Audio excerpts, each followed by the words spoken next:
افغانان هیڅ کله په خپل حق کې ظلم نه زغمي او هر ځل به غچ د تاریخ په پاڼو د عبرت په توګه لیکل کیږي. نن موږ خپل غازیانو ته د زړه له تله سلام وړاندې کوو چې د وطن د غرور او غیرت لپاره یې میړانه وکړه او دښمن ته ښکاره کړه چې افغانان هیڅ کله خپل حق نه پرېږدي. دین ساتنه په ځان فرض ګڼو، ولې خو د هیواد ساتنه چې دغه فرض ګڼو هیڅ چاته اجازه نه ورکوو په هیڅ صورت باندې. د افغان سرتیرو مبارزه زموږ لپاره د ویاړ ځای ده. هر لحظه هر ګام د وطن لپاره قرباني ده. د افغانستان د یو انچ خاورې نه به موږ دفاع کوو او هر هغه څوک چې خالي فکر هم ځان سره ولري د هغې په مقابل کې موږ غاښ ماتونکي ځواب ورکوو. موږ خپلو سرتیرو ته دا دعا کوو چې الله جل جلاله دې دوی ته نور ځواک هم ورکړي چې همیشه دغسې دښمنانو ته د عبرت ډک درس ورکړي.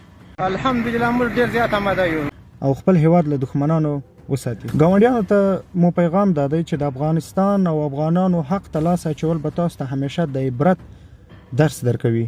موږ خپله خاوره او عزت هیڅ چاته نه پرېږدو او که بیا هڅه وکړئ نو یوازې به د خپلې بربادۍ او تباهۍ په وړاندې یو قدم واخلئ. ژوندي دې وي د افغانستان سرتیري، ژوندی دې وي افغانستان.